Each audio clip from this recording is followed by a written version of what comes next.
A little girl walks in and changes everything. What secret does she carry that terrifies a hardened biker? This is a story of danger, a desperate plea, and an unlikely protector facing an unthinkable choice. The tension is immediate, and the stakes are life and death. If you're new here, subscribe and comment your location. Now let's begin. Tank, look. Tank didn't answer right away. He was counting cash at the long table when Daniel's voice changed. Not loud, not joking, tight. Tank looked up. The little girl stood just inside the open clubhouse door. She was small, too small to be alone. Her hair was dirty. Her jacket was thin. She held a stuffed bear under her arm like it was the only thing keeping her upright. And then Tank smelled it. He stood so fast, the chair fell backward. "Everyone stop," Tank said, calm, sharp. "Nobody move." Mark laughed at first. "Watch she steal something." Tank didn't laugh. "James, open the windows," Tank said. "Paul, get water, now." They moved because of his voice. Tank walked closer to the girl, slow, hands open. "Hey, you're okay, what's your name?" The girl swallowed. "Lily." The smell was stronger now, bitter, sharp, wrong. Tank's stomach dropped. He knelt in front of her. "Did someone give you a drink, Lily?" She nodded once. "They said it was tea." Tank closed his eyes for half a second. Daniel stepped closer. "Tank." "Bitter almonds," Tank said. "That's cyanide." The room went silent. Mark whispered, "You serious?" Tank nodded. "I was an EMT, I know this smell." Lily swayed. Tank caught her before she fell. "Hey, stay with me, look at me." Her fingers gripped his vest. They made Daddy drink it. Tank's jaw clenched. "Where's your dad now?" She shook her head. "He told me to run." Tank gently lifted the stuffed bear under her arm. He noticed the stitching right away. Fresh, wrong. "Lily," he said softly, "I need to look at your bear. Is that okay?" She nodded. Tank opened the seam carefully. Inside was a Ziploc bag, blood smeared on it.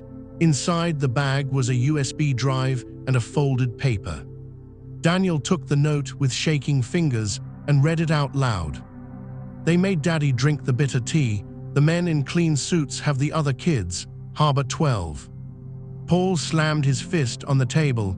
"Clean suits, like corporate people." David was already typing. "Harbor 12 is old docks, warehouse zone." Tank pulled out his phone and dialed. 911, poison exposure, child, possible cyanide. "Yes, now." Lily's breathing was shallow. Tank held her tight. "You did good, you did everything right." Sirens came fast. The paramedics rushed in. Questions, masks, oxygen. One paramedic looked at Tank. "Good call, she'd be gone if you waited." Tank didn't reply. They took Lily away. The clubhouse exploded after that. "We're not letting this go," Mark said. Daniel nodded. "We don't go loud, we don't lose our empire, but we handle this." David plugged the USB into his laptop. Files opened, videos, charts, names, kids' ages. James whispered, "That's drug testing." "Illegal," David said. "Using kids, shelter as cover." Tank stood. "We find Harbor 12. Mercy walked in from the back room.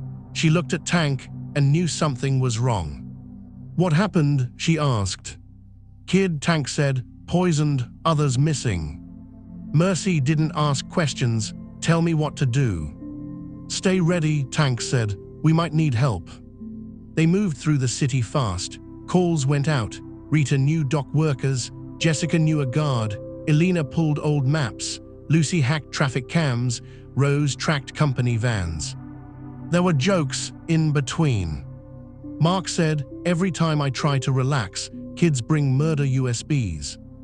Paul said, "At least it's not on fire." Tank didn't smile, but he heard them.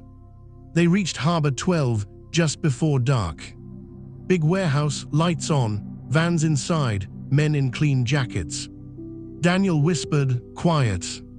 They slipped in through a side door. Inside were rows of cots, kids, quiet, scared. A man in a white coat turned. "Hey." James grabbed him and pinned him. "Sit." A guard rushed forward. Daniel stepped in front of him. "Stop." The kids watched, frozen. Tank knelt. "It's okay, we're here to take you out." A boy whispered, "They said our parents were sick." "They lied," Tank said. Sirens sounded far away, anonymous call. They moved fast, one kid at a time, out the back, into waiting vans. A woman in a clean suit ran toward Tank.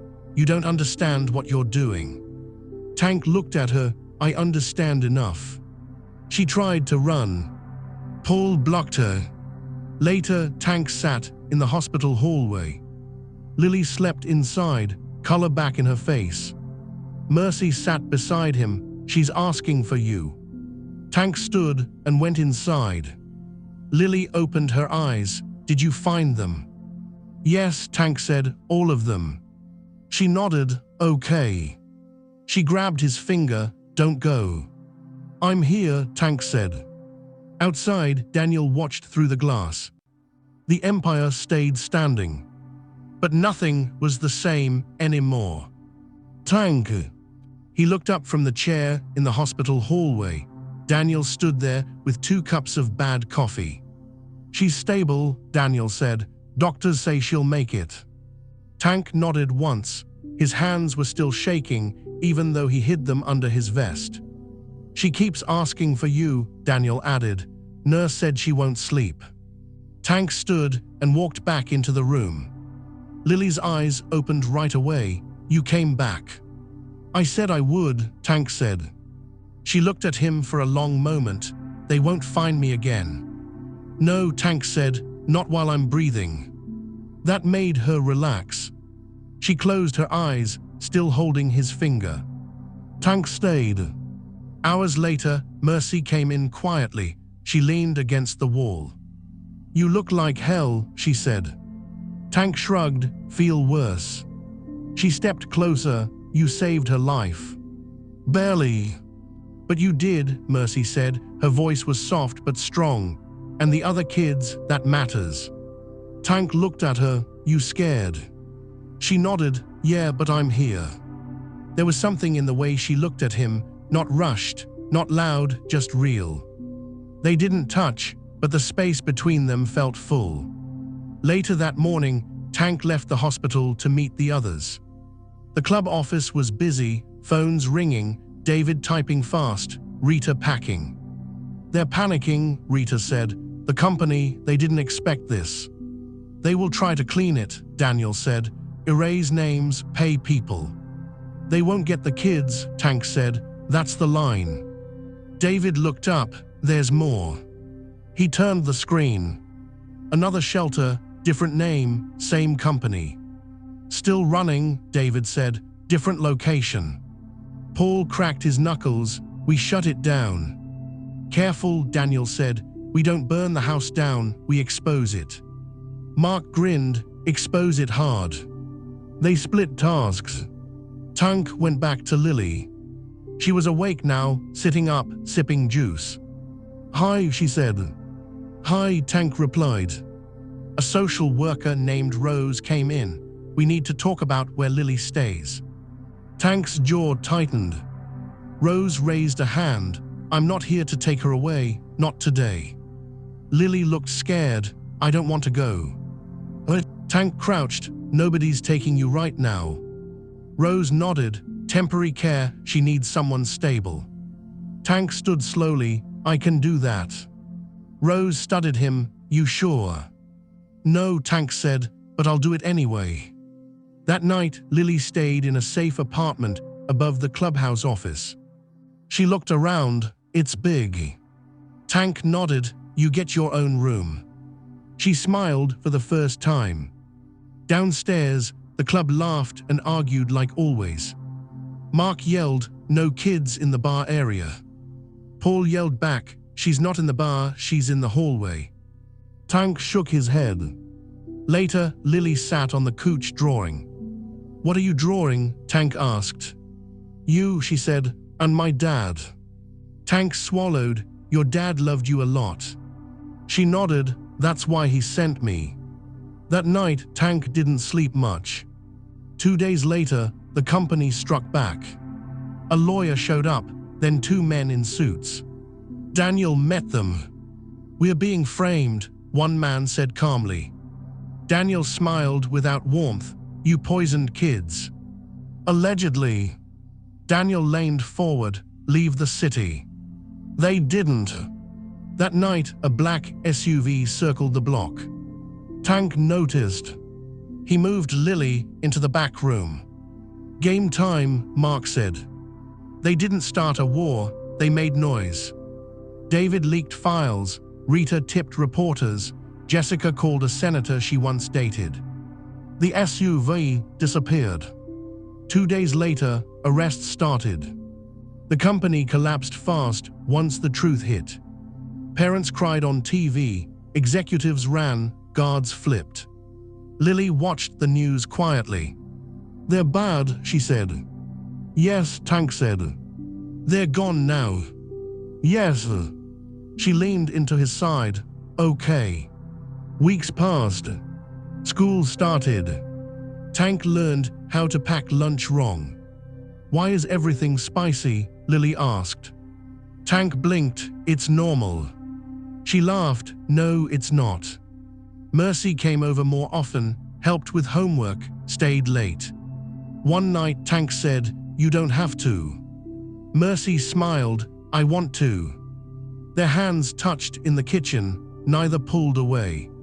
It was quiet, warm, safe. The club noticed.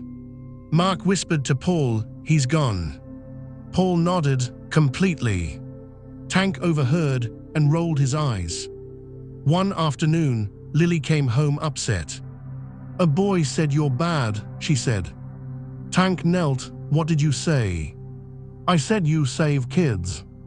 Tank hugged her. "You did good," he said. A year passed. Lily grew stronger, braver, louder. The club stayed solid, stronger even. Tank stood on the roof one night, looking at the city. Mercy joined him. "You ever regret it?" she asked.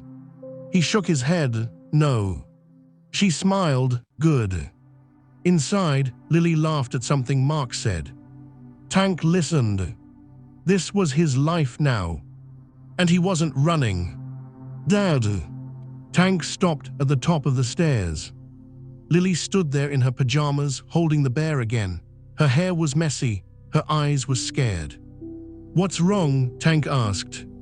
"I heard bikes," she said, "not ours." Tank's body went tight. He picked her up. "You did good telling me." He carried her to the back room and set her down gently. "Stay here, lock the door. If anyone comes in, don't open it unless it's me." She nodded fast. "Okay." Tank stepped out and closed the door. Downstairs, Daniel, Mark, James, Paul, and David were already moving. "Black bikes," Mark said, "not club colors." "Company?" Tank asked. "Private security," David said, "same ones from the docks." Daniel's voice was calm. "Positions, no noise unless needed." The Empire didn't panic, it adjusted. Lights went off, doors locked, cameras rolled. 2 men tried the front door. James spoke through the intercom, "Wrong place." A 3rd man moved around the back. Tank was already there. "Stop," Tank said. The man froze. "You take one more step," Tank said, "and you're done." The man backed away slowly. They left without a fight. Later, Tank sat on Lily's bed until she slept again. "You're safe," he whispered. The next morning, Rose came by. "They tried to scare you," she said. "It didn't work." "They won't try again," Tank said. Rose studied him. "You're serious about keeping her?" "Yes." Rose nodded. "Then we make it legal." Court dates came, papers, questions. Tank answered, everything straight. "Yes, I ride. Yes, I've hurt people. Yes, I protect kids. The judge listened. Lily sat beside Mercy, holding her hand. When the judge said, "Temporary guardianship granted," Lily smiled so hard it hurt. Outside the courthouse, reporters waited. Tank said nothing. Daniel stepped in front. "This is over." That night, the club celebrated quietly. Cake on a crate, music low. Lily laughed when Mark tried to dance and failed. "Don't ever do that again," she said. Mark bowed. "For you, kid." Later, Tank and Mercy stood on the balcony. "You changed the club," Mercy said. "No," Tank said, "the club changed with me." She looked at him and us. Tank hesitated, then nodded. "Yeah, us too." She leaned in, not rushed, not loud. Inside, Lily watched from the doorway and smiled. Months passed. The pharma company was gone for good. Harbor 12 stayed locked. The kids were safe. Tank learned school runs, parent meetings, birthday parties. One night, Lily asked, "Can I keep my last name?" Tank nodded, "Of course. But can I use yours too?" Tank's throat closed. "Yeah, you can." She hugged him hard. "Thank you, Dad." Tank held her like she might disappear if he didn't. She didn't. The empire stayed strong. And so did the family they never planned to have. Tank woke before dawn. Not because of noise, because of habit. He lay still for a second, listening. Upstairs, Lily was asleep. Downstairs, the clubhouse was quiet except for the hum of the fridge and someone snoring on a couch. "Xavier."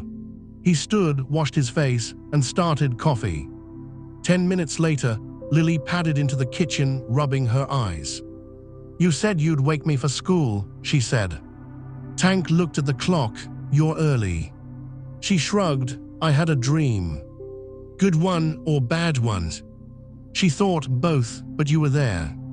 Tank poured cereal, then it was okay. She smiled and sat.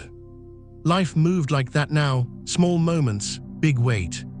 School drop-off became routine. Teachers stared at Tank at first, leather vest, big frame, quiet voice. Then they saw how Lily ran back to hug him every time. People learned. Back at the clubhouse, Daniel waited. "We got a problem," Daniel said. Tank stiffened. "Company." "No, worse," Daniel said. "Copycats." "What kind?" "Small labs, street chemists. They saw what the big company tried and thought they could do it quiet." Tank's jaw tightened. "Where?" 3 blocks from an old shelter," Daniel said. "Not kids yet, but close." Tank didn't hesitate. "We stop it now." They didn't rush in. They watched, recorded, let David trace money, let Rita call favors. Then they moved. Quiet, fast. No bodies, no mess. By morning, the lab was gone, and the files were already with the right people. Daniel looked at Tank. "You could have gone loud." Tank shook his head. "Lily doesn't need that." Daniel nodded. "Neither do we." That night, Tank came home tired.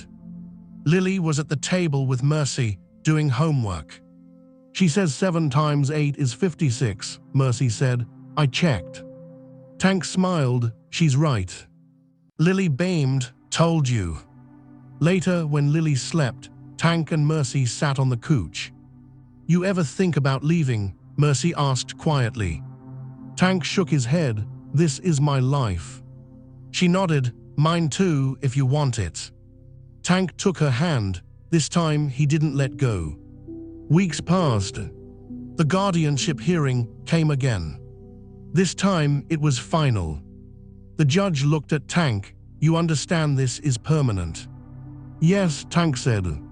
Lily squeezed his hand. "Then I grant full guardianship," the judge said. Lily cried. Tank didn't, but his chest burned. Outside, Lily jumped into his arms. "I'm yours forever." Tank hugged her tight. "Yeah, you are." The clubhouse threw a real party that night.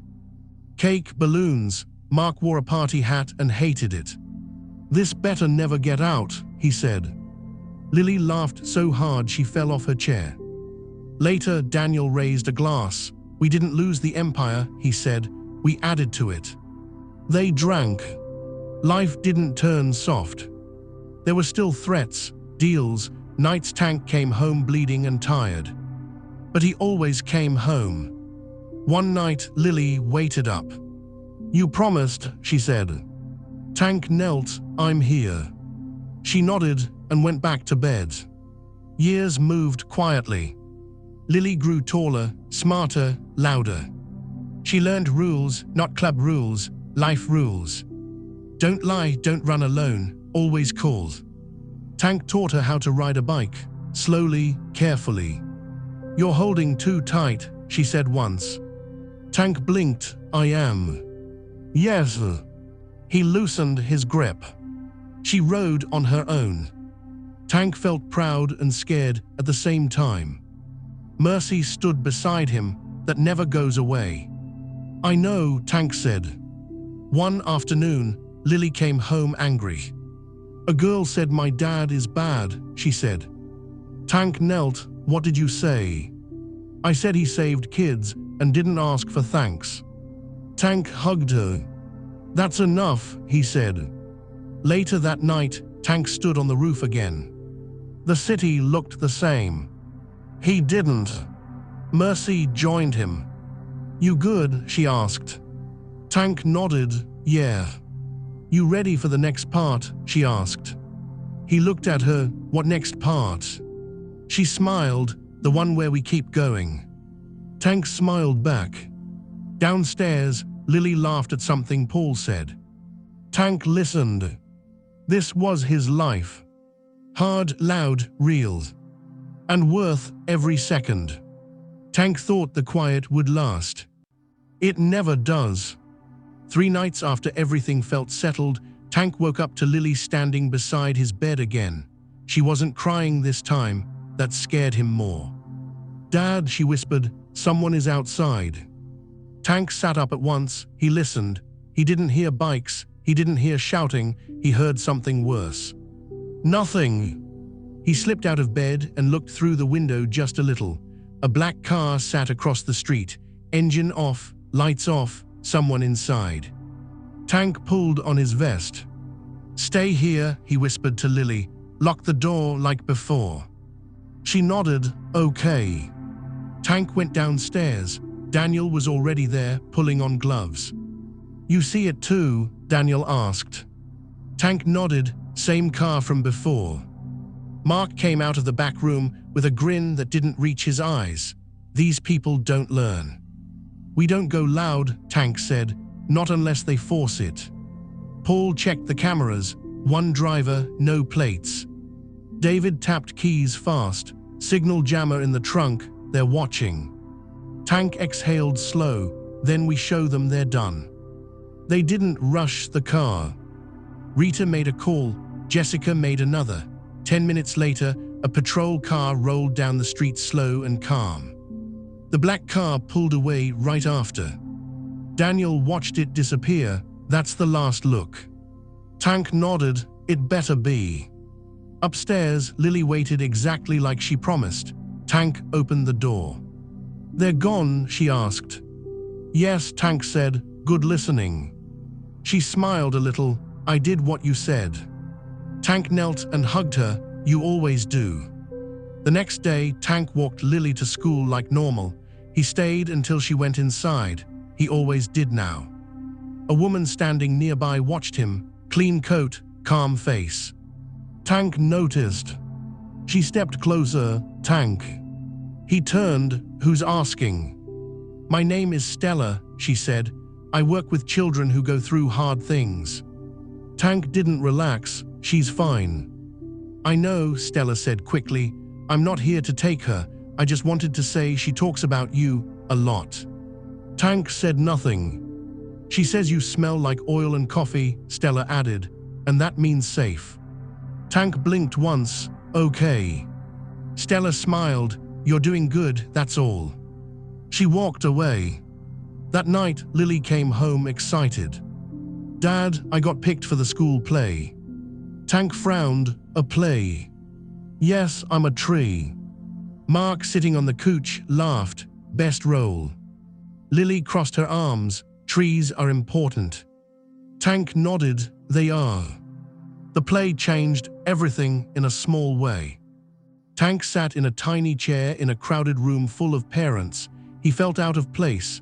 Mercy sat beside him, her knee brushing his. You okay? She whispered. Tank nodded. Yeah. When Lily came on stage, in a green shirt and cardboard leaves, Tank leaned forward like his life depended on it. She saw him. She smiled.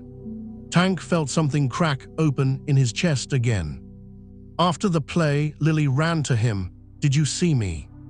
I saw everything, Tank said. She hugged him hard. Mark took pictures and promised not to post them.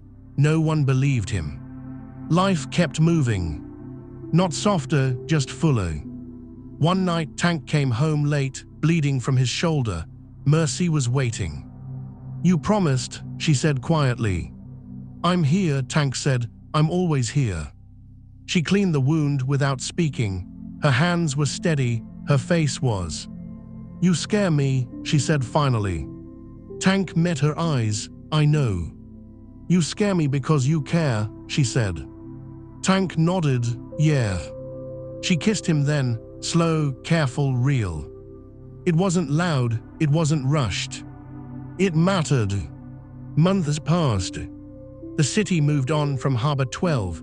News found new monsters. But sometimes parents sent letters, thank yous, pictures of kids smiling. Tank kept them in a box. He didn't read them often. Lily found the box one day. These are for you, she said. They're for all of us, Tank replied. One evening, Lily asked a hard question. Dad, am I bad because bad people wanted me? Tank froze. No, he said firmly, you're not bad, you were brave. She nodded slowly, okay. Later, Daniel pulled Tank aside. You ever think about stepping back? Daniel asked. Tank shook his head. Empire stands, I stand. Daniel smiled, just checking. Years rolled on like that. Lily grew taller, stronger, louder. Tank taught her rules, real ones. Always call. Never run alone. Trust your gut. She learned. One night, Lily stood in the doorway again, older now, braver. Dad, she said, if something ever happens, I know what to do. Tank swallowed. Nothing's happening. I know, she said. I just wanted you to know I'm not scared anymore. Tank pulled her into a hug. That's my girl. On her 15th birthday, the clubhouse threw a party that was almost normal. Cake, music, laughing. Daniel raised a glass. To family, he said. Everyone drank. Lily looked around the room. I used to think this place was scary, she said. Now it's home. Tank felt tears burn. He didn't hide them. Later that night, after everyone left, Tank and Mercy sat on the roof again. You did this, Mercy said. No, Tank replied. We did. Inside, Lily slept safe. The city still had monsters. But tonight, they weren't winning.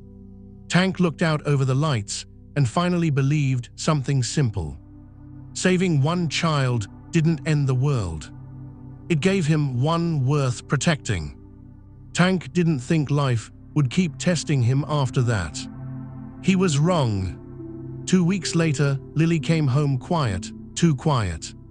She dropped her bag by the door and sat on the couch without turning on the TV. That never happened. Tank noticed right away. Hey, he said, kneeling in front of her, what's going on? She looked at her hands. Someone came to school today. Tank's back went straight. Who? A man, she said. He wore a nice jacket. He said he knew my dad. Tank's heart thumped hard. Which dad? She looked up. You. Tank kept his voice calm. What did he say? He asked questions, Lily said. Where I live, who picks me up, I told the teacher. Tank nodded slowly. Good job. He smiled, she added, but it wasn't a nice smile. Tank stood up and grabbed his phone. Within minutes, Daniel, Mark, James, Paul, and David were in the room. No panic, Daniel said. We do this clean. David pulled school camera feeds. I've got him. The man's face filled the screen. Paul frowned. I know him. Who? Tank asked. Private fixer, Paul said. Works for rich people who don't want dirt. Daniel's jaw tightened. The company's friends. Tank looked at Lily. You did everything right. She nodded. Am I in trouble? No, Tank said. You're smart. That night, Lily stayed with Mercy. Tank didn't like it, but he knew it was right. Call me if she sneezes, Tank told Mercy. Mercy rolled her eyes. Go. Tank went. The fixer didn't hide well. By midnight, they had his route, his car, his habits. Daniel stopped Tank outside the warehouse. You don't need to do this alone, Daniel said. I know, Tank said, but I need to be there. They waited. When the fixer stepped out of his car, James blocked his path. Wrong night, James said. The fixer raised his hands. I'm just asking questions. Daniel stepped forward. You asked the wrong kid. The fixer swallowed. I was paid to check. Paid by who? Tank asked. The fixer hesitated. Paul leaned closer. Careful. The fixer talked. Names, shell companies, old money still angry. Tank listened, then nodded. You're done, Tank said. You don't go near her again. The fixer nodded fast. I swear. They let him go. No noise, no mess. The message was clear. The next morning, Tank picked Lily up from Mercy's place. She ran to him. You came. Always, Tank said. Life settled again. School projects, late dinners, bike rides on quiet roads. One night, Lily asked, why do bad people keep trying? Tank thought for a second, because some people hate being caught. She nodded, okay. Years moved fast after that. Lily grew into a strong teenager, sharp eyes, loud laugh. She knew the rules, she knew the world wasn't fair. Tank taught her how to drive in an empty lot. You're gripping too tight, she said. Tank blinked. You said that when you learned to ride. She smiled. I learned from you. Mercy watched from the hood of a car. He hates letting go, she said. I know, Lily said, but he tries. On Lily's 18th birthday, the clubhouse went quiet for a moment. Daniel raised a glass. She walked in here scared once. Mark added, and now she scares us. Laughter broke the tension. Lily looked at Tank. You saved my life. Tank shook his head. You saved your own. I just answered the door. She hugged him hard. Later that night, Tank stood alone outside. The city sounded the same. But he was. Mercy joined him. You did good. Tank nodded. Yeah. Inside, Lily laughed with the club. Tank listened. And for the first time in a long time, he didn't feel like he was waiting for the next disaster. He felt like he'd already won something that mattered. Tank thought endings were loud. Gunshots, sirens, fire. This one was. It started on a quiet morning. Lily stood in the kitchen tying her jacket. She was taller now, stronger, her voice steady. I'll be late, she said. Study group. Tank nodded. Text me when you're done. I always do. She smiled and left. Tank watched the door longer than needed. Mercy walked up behind him and wrapped her arms around his waist. She's fine. I know, Tank said, still. That night, Daniel called a meeting. Not emergency, not panic. Just business. The last of the shell companies tied to Harbor 12 had been exposed. The money trail was public now. Executives were in court. The fixer from before had vanished, not dead, just gone. Daniel looked around the table. It's done. Mark leaned back. For real this time? Yes, Daniel said. No more shadows coming for her. Tank let out a breath he didn't know he'd been holding for years. Later, Tank sat alone in Lily's old room. The walls still had drawings taped up, the tree from the school play, a crooked bike, stick figures holding hands. He picked up the stuffed bear, the same one, clean now, stitched again and again. He remembered the smell, the fear, the way she clutched it. He sat on the bed and closed his eyes. He wasn't angry anymore. That surprised him. A knock came at the door. Lily stepped in. You okay? Tank nodded, just thinking. She sat beside him. You always do that when things slow down. Yeah, he said, hard habit to break. She looked around the room. I don't really remember being scared anymore. Tank looked at her. That's good. But I remember you, she said, every time. Tank swallowed. You didn't have to, she continued. You could have sent me away. I couldn't, Tank said. Once you walked in, that was it. She leaned her head on his shoulder. I know. There was a long silence. Then Lily spoke again. I got accepted. Tank froze. Accepted where? She smiled wide. Nursing school, EMT track 2. Tank stared at her. You're serious? She nodded. I want to help people like you helped me. Tank laughed once, rough and full. Then his eyes burned. That's good, he said. Mercy watched them from the doorway, hand over her mouth. Weeks later, the day came. Lily packed her bags, not far, still in the city, still close. Tank carried the boxes anyway. You don't have to, Lily said. I want to, Tank replied. At the apartment door, Lily stopped. You coming in? She asked. Tank shook his head. This is yours. She hugged him tight. You'll still call me. Tank snorted. Every day. She laughed. Okay.